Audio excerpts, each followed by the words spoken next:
You know, every time you grab something from the grocery store, you're placing a bet, right? A bet of trust. You trust that it's going to be safe, it's going to be fresh, and it's going to be exactly what you paid for.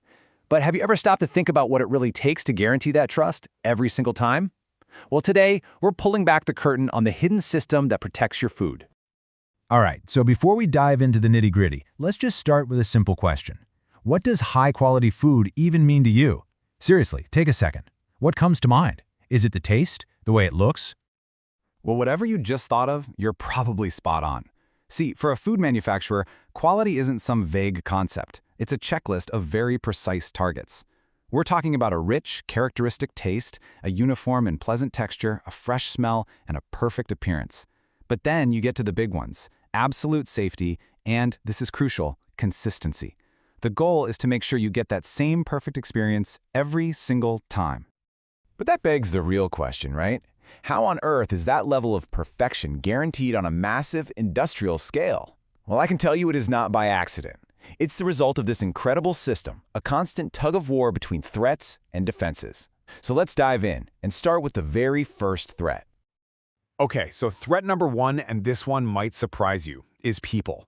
The employees in that factory are the single most important line of defense, but they're also the biggest potential risk for contamination. So the whole system really starts by managing them with unbelievable precision. And this starts before an employee even punches the clock. You simply cannot come to work if you've got a fever, diarrhea, or any kind of infectious disease. Got an open wound? You're off the production floor until a doctor gives you the all clear. I mean, think about it. The employee's health is the very first checkpoint for quality. Okay, this is where it gets really clever. These are the small details that make a huge difference. What if you just have a tiny paper cut? A normal bandage is a total nightmare. It could fall off, get lost in a batch of food. Disaster. So, what's the solution? Check this out. A special blue bandage. Why blue?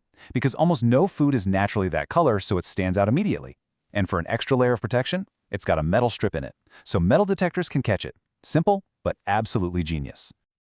And yeah, getting dressed for work here? It's not just about throwing on some clothes. It's a full-on ritual, a strict step-by-step process. Street shoes get locked away. You put on company pants and a shirt, earplugs, a beard cover. And then the final step is the white coat, which has to cover absolutely everything else. The whole point is to create this sterile bubble around every single person. All right, so we've got the human factor covered. But beyond the microscopic dangers that people can carry, what about the things you can actually see? We're talking about foreign objects. These are the visible dangers, and the defense against them is just as hardcore. Let's play a little game here. Threat versus defense. Threat number one, a tiny shard of glass falling into the production line. That's a classic fear, and for a very good reason. So, what's the defense? You might think it's just careful inspection, but nope, the solution is way more powerful. An absolute, zero-tolerance ban. No glass is allowed anywhere near production. Period. End of story. You eliminate the threat at the source. Okay, next up. Threat number two, a wood splinter. Maybe it comes from a pallet or a piece of equipment. Seems small, right? But it's a huge contamination risk. And I bet you can guess the defense for this one. It's the exact same philosophy. The rule isn't, be careful with the wooden stuff. It's, there is no wooden stuff, no wooden equipment, no exceptions. You see the pattern here, right? You don't just manage the risk, you completely eliminate the source. And this zero-tolerance logic applies to what you wear, too. Watches, earrings, necklaces, rings, all of it, forbidden.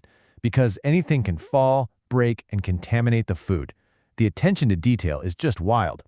The one exception they allow is a plain wedding band, and it specifically has to be one without a stone.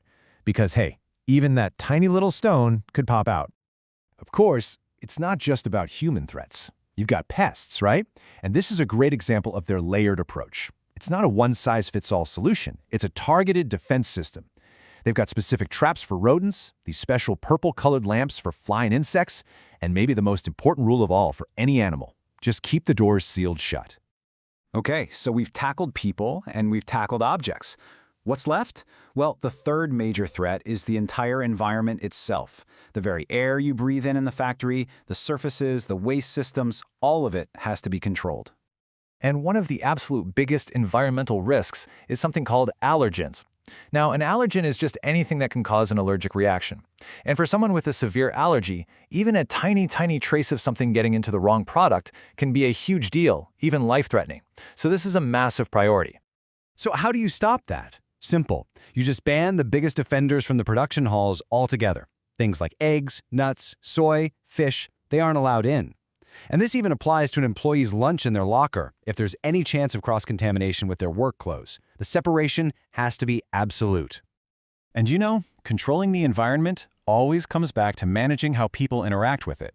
Hand washing isn't just a quick rinse under the tap. It's another precise 4-step protocol. Wash with soap, dry completely, disinfect with a special sanitizing agent, and then you can put on a fresh pair of gloves. And they do this every single time they come back to their station.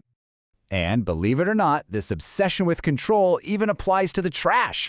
Waste isn't just one big bin. It's meticulously separated right at the source. Cardboard, hazardous materials, office paper, everything has its place. And look, this isn't just about being eco-friendly, although that's great. It's about a philosophy of total order, from start to finish. So we've looked at all these individual rules, right? Rules for people, for objects, for the environment. But the key thing to get is that none of these rules are random. They're all connected. They're all part of one big overarching philosophy, the integrated quality system. And honestly, this quote from the company's own policy just nails it. The goal is maintaining food safety throughout the entire supply chain from the farmer to the end consumer. That means their job doesn't start when the ingredients arrive, and it doesn't end when the truck leaves. It's the whole shebang. And this whole system, this whole philosophy, it's built on a few really solid pillars. Always following the law, protecting their employees, protecting the environment, always trying to innovate, and maybe most important, a real full commitment from every single person to make it all work. It ties every action back to that bigger goal. So here's the bottom line, the big takeaway from all of this. That perfect, safe, high-quality product you grab off the shelf, it is never, ever an accident. It's the result of a deliberate, incredibly complex, and for most of us, completely hidden system of rules, controls, and constant vigilance. We've just peeked behind the curtain of one single food product. Kind of makes you wonder, right? What other complex, invisible systems are humming along in the background every single day just to make our world run smoothly? What else are we not seeing?